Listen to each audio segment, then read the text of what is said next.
V soboto se bomo dobili že 15.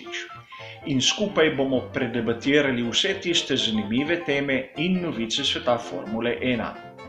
A res malce žalostno bo, kajti 15. bo tudi zadnjič, ko se bomo dobili v živo. Sicer v tem prvem sklopu, kajti naslednji teden bo na sporedu prva dirka v sezoni 2020. In na kanalu Veggersway bo seveda polno vsebin, katere vas bodo lahko zanimale. O tem malce več v soboto, ko bomo tudi to pregledali skupaj, kaj vas čaka, ko se bo začela sezona Formule 1.